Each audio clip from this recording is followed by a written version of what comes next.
McKinney Smith. In 2009, while going through a divorce, I decided to jump straight into entrepreneurship. In 2012, I lost my sister and asked myself, what legacy do I want to leave behind? Since then, I've become a serial entrepreneur, helping other women publish their books, produce their podcasts, and reach their big goals to walk in their greatness. I realized the importance of sharing our stories of resilience and how it can be another's guide to walk in a manner worthy of their calling. We are blessed to be a blessing. So get ready to be blessed with an inspiring testimony.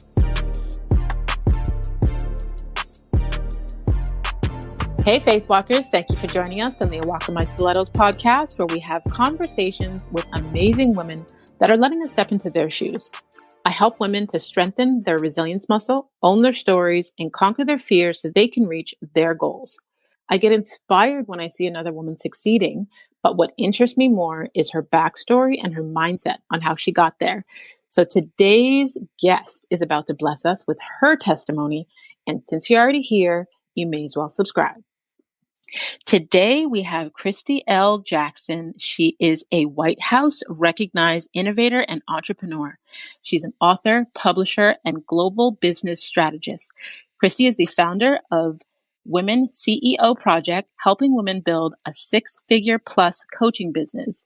She works with current and aspiring coaches and services professionals on crafting profitable business development initiatives, a focused sales strategy, and a results-orientated online marketing plan.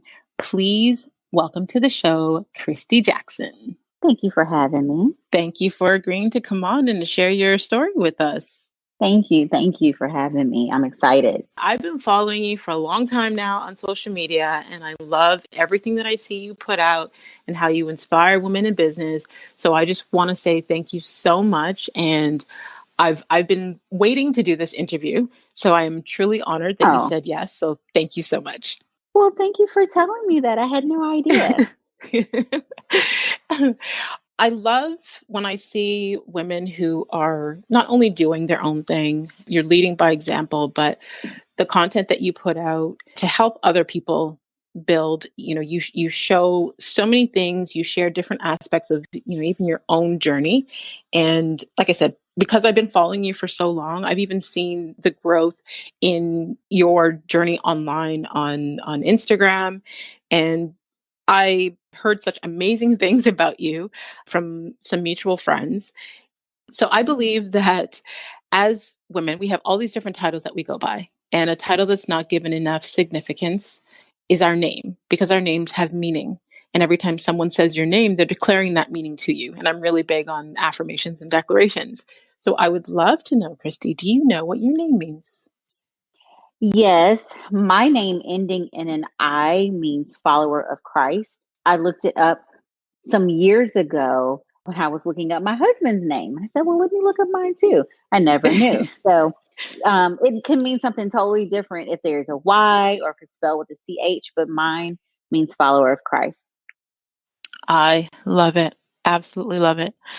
I also believe that, especially, as women who are doing all these amazing things, we have been able to really tap into the vision that has been given to us. And as children, we think so vividly. We have these vivid imaginations of what we want to be. And then as we get older, society and family and people unintentionally start to limit our beliefs. So I love to ask you ladies, what did you want to be as a little girl before I get into where you are currently? The first thing that I recall mentioning to my mom was an archaeologist. I was very much so a tomboy. I was in the dirt. I was playing. I was outside. I grew up on it's a little bit more than a half acre in Louisiana. And there was plenty of yard to dig up. As a little girl, it just felt like it was the biggest place in the world, just having that much. We were on the corner. And just having that much yard in the front and in the back. So I had plenty of space to dig and to find things. And I was a very curious and inquisitive child. I felt like all these shows I watched about dinosaurs and bones and fossils that we couldn't have this much yard and not have dinosaur bones in our yard.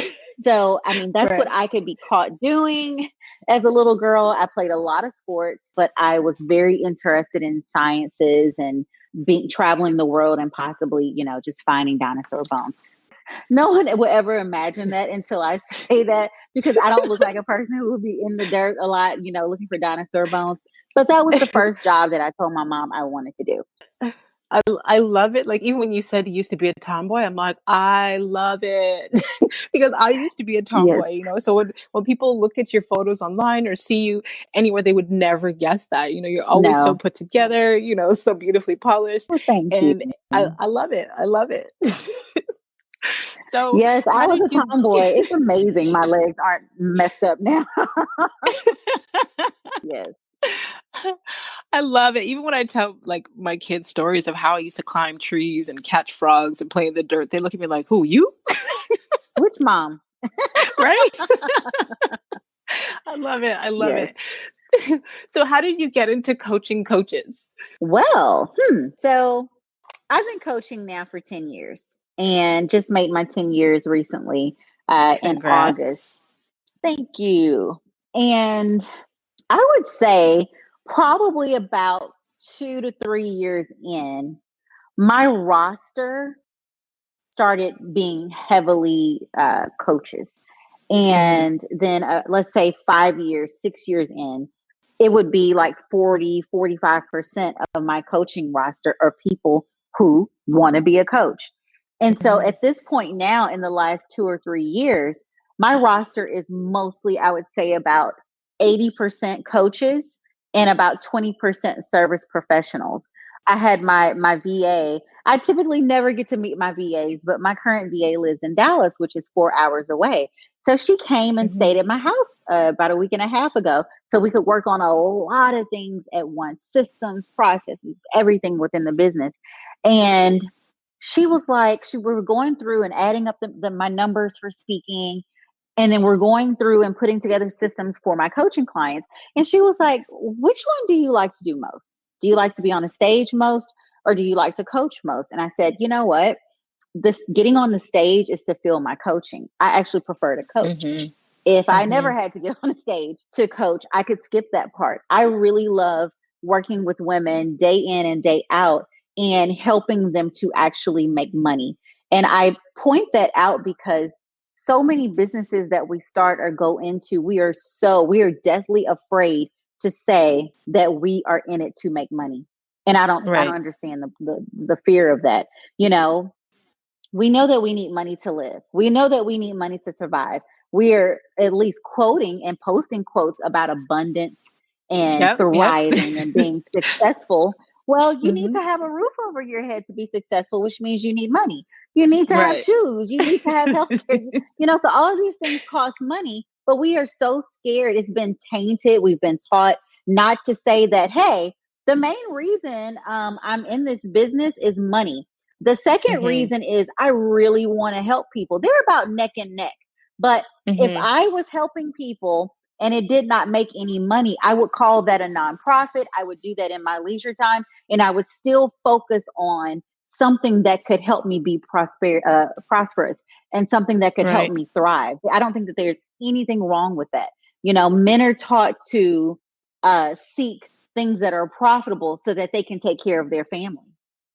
They are taught to seek and create and build and strive for positions in their jobs so that they can be a better provider for their family. So why is it wrong for us to say, hey, actually, I started this business. I'm really good at XYZ. I'm able to make a massive change and impact in these women's businesses and help them to make money as well. And I like for one of their focuses to also be money. Okay. Because women get into this dungeon of, oh, I just want to help people. I just want to help people. You're not even helping yourself. How can you help people if you're poor? Right. But see, and that you just said it right there. A lot of us are programmed, especially growing up as women, we were programmed with this idea that money is bad or we shouldn't speak of money. And I've heard from so many women that will say things about, oh, well, I don't need a lot of money. I don't want this. I don't want that. But then they want to serve. They are very big on philanthropy. But if there's anything I've learned from my mentor is that money is a reward for service. The greater you are at serving, the more money you should be making. Adding, it's like, when you talk about abundance and manifestation, like when you do these things, you should be getting money in return. If those people want to serve on a large scale or they want to help people, you can help more people if you have money. Yes, you can actually fund projects that you believe in. Yes. It's been such an interesting, stressful year, with everything that has happened with race relations and the economy and coronavirus and everything. I remember telling my husband that I maybe will retire in a couple of years. I work for for the love of the work at this point. And this is the first time in my life where it was that way. And so I told him, I said, I think I'll retire in a few years, and then this year happened. And I said, you know what? I've changed my mind. Maybe my activism will be to help women to make money so that they can support the causes that they believe in. Some people are on the front line and they fight, and some people fund the fight. I will be a funder of the fight. Right. I love that. So what was the intention when you first began Women CEO Project? Because I know that especially as women, we'll start a thing with the intention of it being one way, but then it may turn out to be another. So I would love to know what was the intention when you first began Women CEO Project? Well, when I started Women CEO Project, it was the absolute worst time in my life. I point that out because so many women come to me with, okay, I need to wait for the perfect time. I need to wait for my child to go to college. I need to wait until they go to high school. I need to wait until, it's all of these things. All those are excuses. Excuses. Yep. Okay. That's a procrastination technique. Okay. A pretty poor one, but that's a procrastination technique. We're pushing life off until a later date. I realize that I'm probably going to always be busy as long as I run a business. And that was a hard pill to swallow. I realized that actually about this year, because I'm a year and a few months into marriage, and I got busier. And it's like, wow, I hate being busy all the time, but it's like, I have to look at what I chose and kind of what I'm doing. And so I could back out of it, or I can just come to grips with the fact that I'm going to kind of be a busy person. But when I started Women's CEO Project, it was absolutely the wrong time in my life. My mother had been recently diagnosed with brain cancer. I was a real estate broker. I was 6 years into real estate. I had just become a broker, and I had new agents under my brokerage. That is extremely stressful because when an agent is under a brokerage, if they do something wrong or that would cause them to get sued, the lawsuit says Jackson Realty and Investments. Right. Then I have to go about collecting. If someone wins a suit, I would have to go about collecting the money from the agent. The agent is broke. So that means that I would have to pay the suit. So you actually have people under you who you're sending out every day, hoping that they do not break any rules, that they do everything to the T, because it could cost you your whole business and any of your savings. Right. Okay. So it's very stressful. I had that going on. I had just moved into a brand new office space, and that office space I remember it was $1,800 a month. And that was a lot for me. I was maybe about 28, somewhere around there, maybe about 28. Mom is sick. I have new agents. The day I moved into the office was August 30th of 2010. I started Women's CEO Project August 31st of 2010, the very next day. To say that it was a bad time is an understatement. However, I just felt like I couldn't go on with how things were going. I couldn't go on any further with how things were going.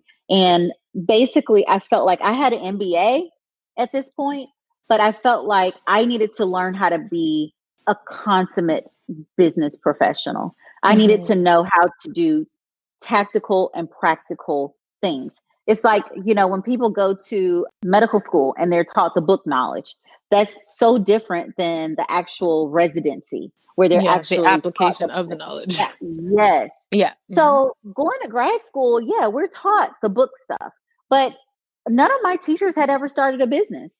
Mm-hmm. Mm-hmm. So, okay, they're teaching me about business and economics from a book, but none of you have ever used this in real life, which is bothersome. Like, how is this Mm-hmm. helping me? And Mm-hmm. so I left grad school, graduated magna cum laude, but I'm not any further. My knowledge as a businesswoman was not any further. So I decided, after complaining and I went to every women's organization here in Houston. I went to the Hispanic, I went to the Asian, the Turkish women, everything.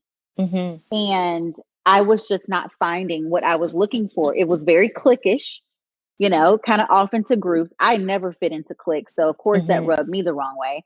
And there was no real information being passed. The business segment of the luncheon or whatnot would be someone who's paid to come in and talk about their insurance company. So I'm Right. like, oh my God. So I've scraped together another $50, another $75 to attend this event. And I'm leaving empty handed yet again.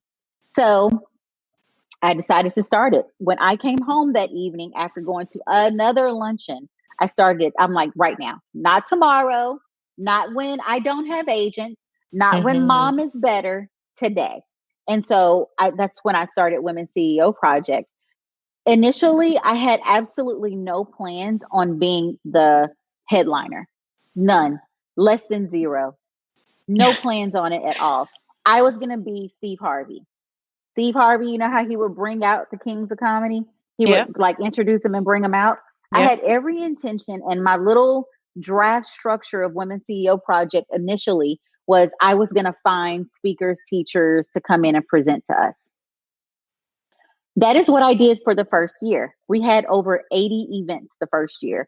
I Wow. literally almost had a breakdown because I was so tired. I wasn't sleeping. I was in and out of the hospital multiple times a week with my mom and my dad. Everything was going on. Okay. And I'm having 3 and 4 events in my office every week. Every week. Wow. I'm paying speakers out of my pocket. I did not charge for the first full year. Yes. That is why I tell people you need to charge. You need to charge from day one. I did not charge. My accountant was like, "You're going to go broke. Everything's leaning on your real estate. Everything's Mm-hmm. leaning on it. If you help your parents, that's leaning on real estate. If you do pay a speaker for this new hobby, as she said at the time, it's leaning on real estate." So within about a year, a little over a year and something, I got invited to the White House and for my work Mm-hmm. for Women's CEO Project. And Wow. I was there for 3 days. I had just an out of body experience, honestly. I felt amazing. I kept thinking at any moment that I would get called and, oh, wow, this was a mistake. I don't know how we accidentally. I know that sounds super modest. I'm being so serious. It wasn't The until, imposter syndrome. yes, you know how Mm-hmm. on Scandal they had that guy at the check-in, that little check-in little booth. It wasn't, and it's No. so funny because they picked a guy that looked just like him. I was like, are you on the show? When I passed him is when I was like, no, he checked all my stuff. I'm supposed to be here, Wow. right? It wasn't until then, and I broke down. I'm passing him and I'm breaking down and I'm trying to gather Mm-hmm. myself. I'm super early. I got there so early that they were like, "Ma'am, you can't come in more than 2 hours early. It's the White House. Chill." So I sat on like the steps of a building across the street and just waited. I was there so early. But once I Wow. passed him and I got in and everything, it was an amazing day. But I went to the White House, was getting recognized for my work to better the lives of women in the country, and I had no website. Mm. I had no Say that again. website. No, please say I that had again. Please no say that website. again. People think that they need everything perfectly done to make money, to make change, to make moves. Mm-hmm. I was in the White House with no website. We had a meetup page on meetup.com, no website. I love it. I wasn't charging for Women's CEO. Everything structurally was wrong. but I was helping a lot of women. I was. Mm-hmm. Okay. Mm. And so while I was there for the 3 days, I just booked myself 2 more days while I was there because the whole thing with the White House was only one day. I walked around DC by myself for 2 days. And during that time, I decided when I get back to Houston, this will be turned into a full-fledged business. No more hobby, no more going at it like a hobby. I'm going to have to start charging everything. I went from having events where I have like 60, 70 seats because I've purchased all of these from IKEA, Mm-hmm. full, every seat available in my office full for every single event that I'm having to as soon as I start charging, my next event, I had 4 people. Guess what I started Wow. charging per month? I'm sure it was something minimal too. $12. $12. And I went from being packed and looking for chairs and couches to 4 people. 4. And I was put in a position where it was like, okay, babes, you can quit or you can start and build this thing all over again. I'm sitting here with my little White House recognition and no one's coming to my event Mm-hmm. because I now have a cost. Now they want to question it to death. I was the best thing since sliced bread when it was free. Free. But Yep. now that it's $12 a month, I'm talking about the interrogation and the vetting was on level 2700, and I was ready for it, but I was just amazed. I'm like, it's the same stuff you've been coming to. It's just now it has Mm-hmm. a cost to it. And so Right. people stopped coming. I had to rebuild everything completely over. Now it has a charge. Wow. Now I think I'm going to get a website done. I mean, all of this happened. So that is how I started Women's CEO Project. And then around that time, I got a coach. Her name was Star Hall. She's the first coach that I got for Women's CEO Project. She was my Mm-hmm. second coach that I ever had. I got a real estate coach some years before, but Star was my first Women's CEO Project coach, and she was a great coach. She doesn't do coaching anymore. She's done 27 different careers since then in those 10 years. But she was a really good coach for me. And Mm-hmm. after one of our sessions, she said to me, it's the very end of our session, she said, why aren't you coaching? She's like, isn't that what you went to school for? To be a consultant? My master's. My Mm-hmm. master's is I went to school to be a consultant, a business consultant. And I said, yeah. She said, didn't you graduate like really high in your class? I said, yeah, number 2. By the way, number 2. Yeah. And she was like, you have really good thoughts and strategies the way you put things together. Why aren't you coaching people? I had no answer for her. Mm. When we finished that session, it was like sunlight coming in through the window. I sat in the same spot until it was dark. I was just sitting there Wow. thinking, I had so much imposter syndrome. I had so many fears and doubts. I had so much like, well, what if it doesn't work for her? Could I get sued? What are they going to think if I coach this Mm-hmm. woman and it doesn't work? And that was one of the questions I asked her in the next session. And she was like, Kristi, I tell you to do things and you do about 85% of them. Right. I'm not responsible for that 15 that you don't do. Exactly. I gave it to you, and I Yep. said, you know what? You're right. That night though, when I finally got up from my couch, I started working on an ebook. I put it out in about 2 days, my first ebook, and I started calling myself a coach. Mm. That is how I became a coach. It was like a year and a half, maybe 18, 19 months into Women's CEO Project. And then I just went from there.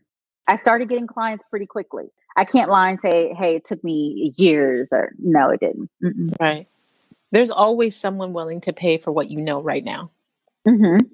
And plus, There. I'd already built a reputation in Houston as a pretty solid business person with my real estate. And Mm-hmm. so, and I was already marketing that. I was learning how to market on my own. And so I was marketing a lot with that. And so, once I said I was going to do coaching or whatnot, I immediately got this doctor who was a friend of mine. She was the first person to pay me. I love so many parts of that. Like there are so many lessons in the story Mm-hmm. that you just told about your journey. So I really hope the women listening are taking note. But like, even when you first started talking and you were talking about the excuses that women will make, they'll do things when they get this or when they get that. And, something I ask my clients all the time is, are you interested or are you committed? Because if you're interested, you will find every excuse under the sun to tell yourself why you can't do the thing. But if you're committed, you will do whatever it takes. And you did whatever it takes, to Yep. get things done. And the fact that you started your business at a time when, your mother was ill, you were building as a real estate broker. And mind you, I get it. I did real estate full time for 6 years. So I Oh, know, okay. I know that Wow. is not easy. Mm-mm. And I'm sure that the laws sound a little different in Houston than they are here in Canada because, you having to take on that liability if they mess up.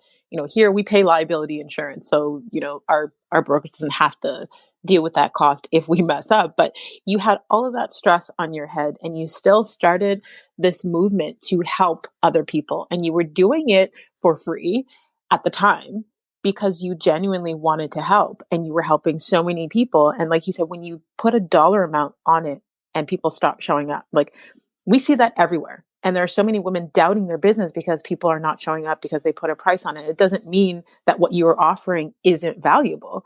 So, I just want the women that are listening to take those lessons from your story.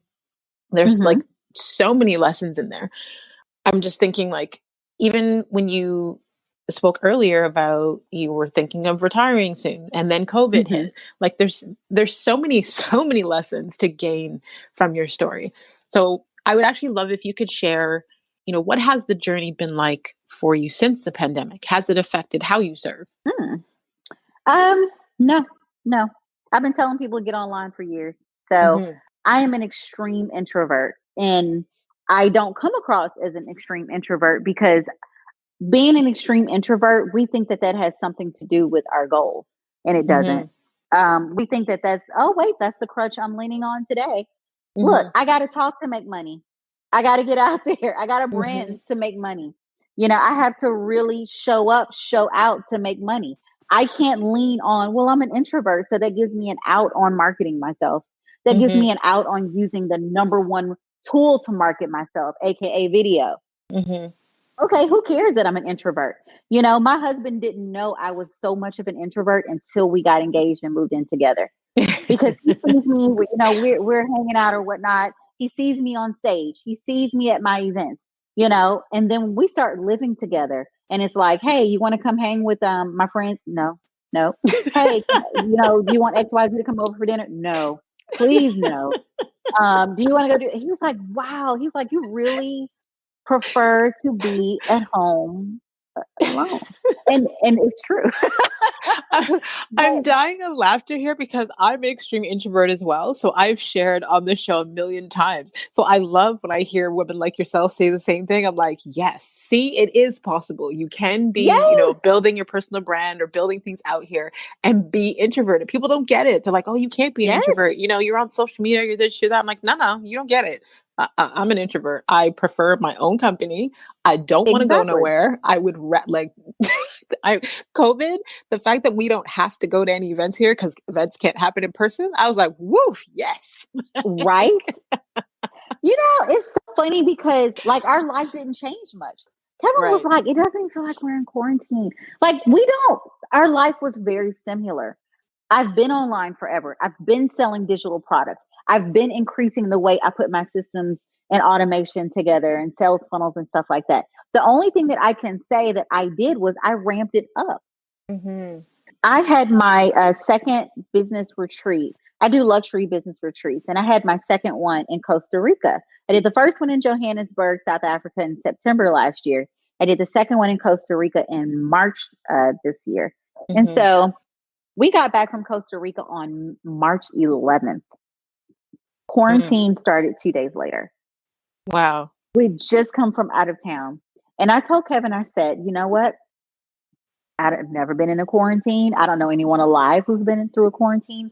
I don't know if my business is going to be one of the ones affected because coaching, I didn't know if people would look at it as a luxury or more of a necessity. So I told Right. him, I said, I don't know what this is going to look like, but I'm going to step it up. He said the same thing. Okay. When interest rates Mm-hmm. drop, my husband owns the largest Black owned appraisal company in the US. And Amazing. so He has staff, all that they do. So like if you're getting a house or a building appraised, somebody has to go out and tell you how much it's worth. That's what his company does. So when interest rates go down, people buy more homes, people refinance, stuff like that. So that made his office go get extremely busy because the banks that they're going to refinance, they need to know how much that home is worth that they're about to refinance, right? So they need a fresh appraisal. So he got busy, and then I decided to step it up. We were getting up at 4 o'clock every day.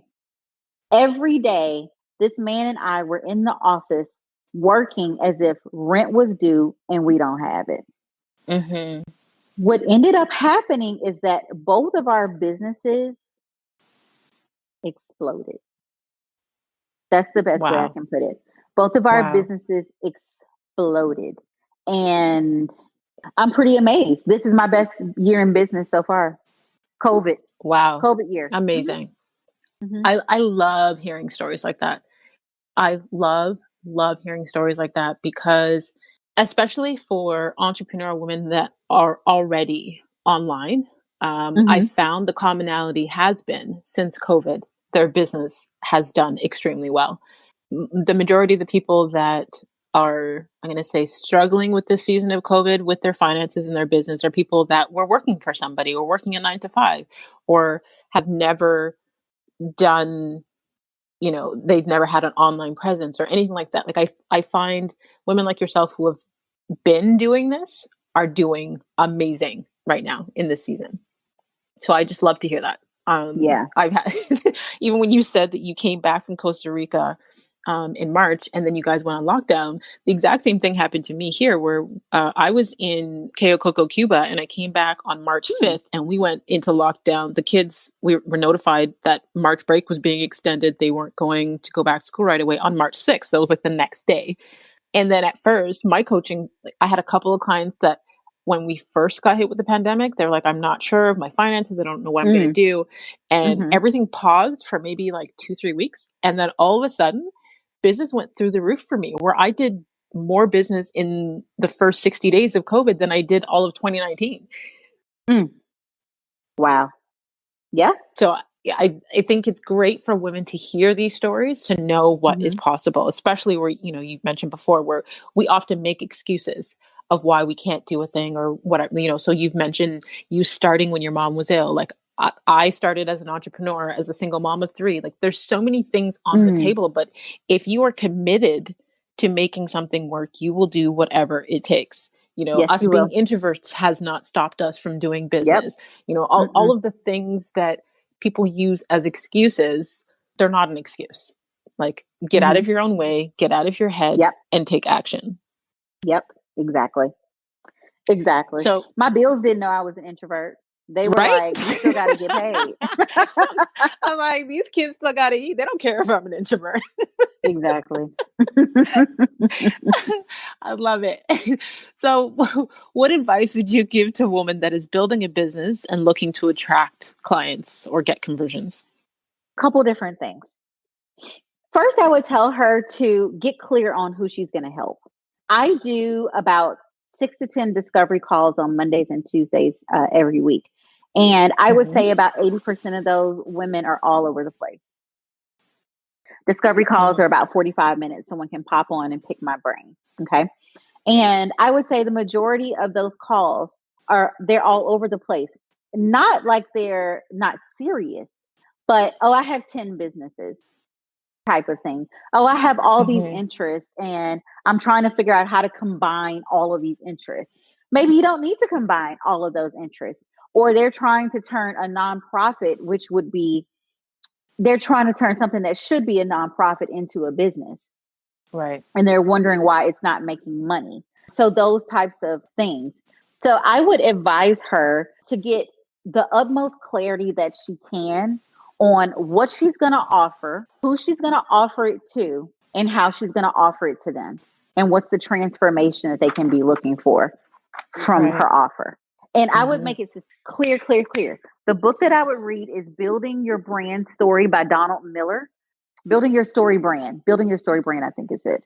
It's amazing. I suggest this book every day, and I don't remember the exact title, but it's like building your brand story.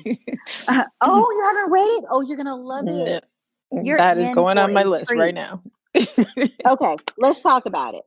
So that is one of the best books that I've read about brand and marketing clarity, probably ever. And I read it last year, towards the end of last year. By the time I got to page 24, I had to put the book down and start making changes in my marketing. I couldn't continue. I had to put it down because I had so many ideas about how I may have, even with the success that I was having, I was still confusing my client a little bit. So I said, let me take retail off of there. Coaches. If a service pro comes to me, yes, I can take care of you just like I can a coach, because I still do a lot of, service professionals. But let me just make it really, really, really clear. A lot of times we don't want to get really clear because we think it's going to reduce our money. Right. We think We that don't we're want going to to make less niche. money. Yeah. Yeah. Yes. When I Yeah. niched in real estate, that's when I became a $1 million real estate agent. That's how I had money to lose and to invest in getting that office and agents and all that. That came from real estate, Right. But I niched and I picked to only go after international buyers spending $500,000 and up, cash only. That's a niche, and I did not do any loans. I didn't do any of that. You had to be buying cash, and again, people were looking at me like, you're not going to make it. You're going to die. You're going to drown. Please. Wow. I was doing great. People And always so, project their own doubts onto people because they don't believe that they can do it. So they're like, yeah, there's no way you can do it. Yeah. no way. You're going to struggle. You're going to struggle as a realtor. And I had a real estate coach. My first coach was a real estate coach, and she suggested it, and I thrived. But I would suggest reading that book because he helps you to get abundantly clear on who you're going after. A confused viewer does not become a buyer. Okay. Right. And a lot of times in our marketing and our messages, it's not clear. And our viewer is so confused on what you're going to offer, what you're going to do for them, how is it going to affect them, what's the transformation going to be. And then they don't buy. Right. They don't buy from you. So that is an excellent book. That is the first thing I would do, is get that book, read that book, so that you can get really clear on your offer and your message. Next thing I would do is I would market myself like crazy. When I say market myself like crazy, I don't mean posting a picture of yourself with a quote every day. That's so boring. That used to work. It's so boring at this point. Like let's do something else. But if you think about your audience, think about the community that you're trying to build. What information are they requesting? What do they need? I know that my coaches have the most trouble with getting clients to pay their fee, marketing, and making sales. So I make sure I don't need to ask you every day. I know that's what she's having trouble with. So I don't need to put a quote up every day. We think we're going to quote ourselves to becoming a millionaire. No, she read your quote. She read your quote and a bunch of other quotes. Doesn't mean that she's going to pay you, $2,000, $3,000, $4,000 to coach her from your quote. Right. She needs to see that you know what you're talking about. You can solve her problem. What you're offering. Yes, you can solve her problem. And so I would get very, very clear on what I'm offering. And then I would market myself. I would market myself and leverage every tool available to me. I would be leveraging Instagram. I would be leveraging LinkedIn, YouTube, Pinterest, Twitter. I would have a Twitter account just for research. Twitter actually is my favorite social media platform, but it isn't as useful as it used to be as far as getting clients for a lot of people. If you're already on Twitter and you have a massive community, don't listen to that. Continue. But if you haven't created a community on Twitter yet, I would spend that time on some of those other platforms like Instagram, YouTube, Pinterest, LinkedIn. A lot of people sleep on LinkedIn. If you have a very professional type of business, you need to be heavily on LinkedIn. A lot of people sleep on Pinterest.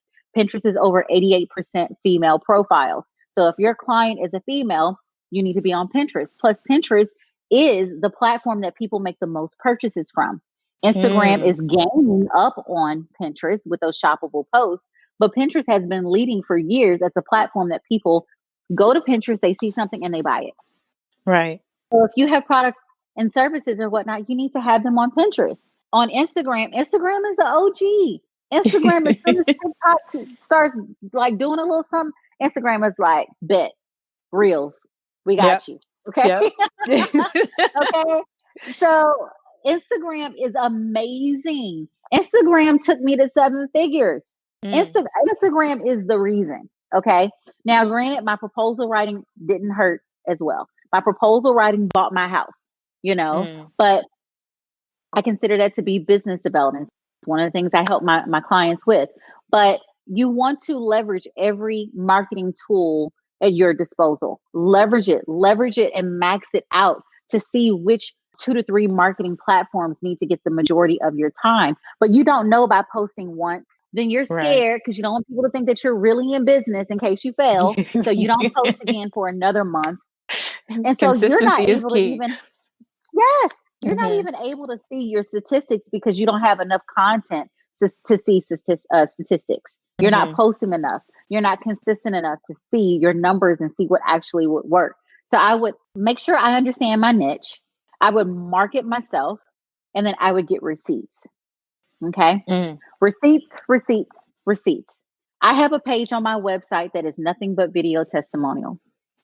hmm. That's it. You can go to that page, and by end of Friday, it should be about 50 video testimonials on there. We're adding some every day. I have a new website, haven't Amazing. announced it yet because we're still tinkering and pushing every button. But one page just full of testimonials. If you heard one person, you could say, maybe that's her friend. She could be lying. Watch 50 Right. videos though. Watch Right. 50 videos. So you're Right. going to see something that may be similar to the transformation you're trying to get on my testimonial page. All these women are coming from different statuses, environments, incomes, married, single moms, everything. And then you can see, okay, well, this lady was able to see this transformation. This lady was able to have this type of transformation. So I would make sure that I get receipts. I'm not hiring you if you don't have receipts, period, point blank. If Right. I'm your test case, it better be free. And I still probably won't work with you. Right. You know, Yeah. people are so ready to get paid that they haven't even gotten experience. Like, how do you know you're going to be able to help me do XYZ? I can put out Hmm. my sponsorship prices on my events because I know I'm going to bust my butt to get XYZ amount of people there. And this isn't my first rodeo. This is my 15th one in 3 years. Hmm. 15th. Okay. So I do them over and over and over. We get better. We have some numbers to measure. I'm getting Yeah. receipts along the way that's helping more people to come. So I can tell you, hey, it's going to be a minimum of this many people there. Okay. Right. If that minimum is great for you, and this is the demographics. These are the demographics of my potential, my person that comes. She typically is a buyer. So, if that's good enough for you, cool. If I get over those numbers, it's gravy. But these are the Right. minimums. I hit my minimums within about 3 months of this year because I started Mm. marketing it when last year ended. Last year, Global Power Tour. So that's what I would tell a new entrepreneur to do. Find your niche, understand and be able to articulate clearly what you offer, market yourself heavily, and get receipts. Yeah. You just gave like a whole ton of gems. So I hope they were listening clearly. I hope they are taking notes. If they are listening Mm-hmm. while they're driving, hope they screenshot it so they can go back and remember to write things down later. And actually, so before we go to the final segment, why don't you tell people where they can stay connected with you online so they know where to go to get more information? A good place is my website, which is womenceoproject.com. That's also the Instagram, Women CEO Project. Those 2 places right there, you will find me and you will stay up to date on everything that's going on, everything that's being offered. I have 2 new programs that are coming for coaches. So you definitely see that between the website and also on the Instagram page. Perfect. Perfect. So I will make sure that I will have the direct links in the detailed section so they don't have to search too far. They can just click to connect with you directly. Thank you. Thank you. You're welcome. You're welcome. So the final segment, I call it a walk in her wisdom, and it's just a couple reflection questions where you share inspiration from your walk, and we can keep it to either one word or one sentence. Okay. All right. If you could have a gigantic billboard anywhere with anything on it, what would it say and why? Ask for more money. Mm. And I would say that because a lot of times women tend to undercharge ourselves and our value. And typically when my clients send me their proposals, there are things that they're ready to pitch, I add a minimum of 20% to the top because they've typically undercharged themselves. So ask for more money for your services, for your time, for your fees, for the products on your website. It's probably time for an increase. Mm-hmm. Love it. Okay. Name one of the most worthwhile investments that you've ever made. And that could be money, time, energy. Ooh, it's probably hiring a coach. Hiring a coach. That made the biggest change and impact on my business and saved me a lot of time. I might still be looking for the information that some of my coaches gave me. Okay. What new belief, behavior, or habit has improved your life in the last 5 years? One new belief that has improved my life is that I do not have to respond. You don't have to respond to everything. That could be with your husband. That could be can be with your family. That can be with trolls online. And one thing about business, you put yourself out more and more and more, you have to expect that you're going to draw the haters out. Just keep that in mind. Okay, last but not least, what have you become better at saying no to in the last 5 years? And that could be distractions, invitations, family. I've gotten a lot better at saying, no, I can't take this on my schedule right now. And in my heart of hearts, I love to see people happy, especially people that I care about, women that I work with. I just love to see them happy. I love to see them prosperous. I love to see them be able to pay a bill. I mean, it warms me like nothing else. Like, hey, I'm able to send my child to private school, or I'm able to work from home now because I have a solid business and I'm going to homeschool my child. Like, that is amazing for me. But I overgive sometimes because I want to make people so happy. And then I find at the end of the day, I'm super depleted. I can't do that anymore because I'm married now. And it's like another person to think about, which is my first priority. So I have to say no a lot more to adding things to my schedule. Like, no, I actually can't fit that in. No, I cannot.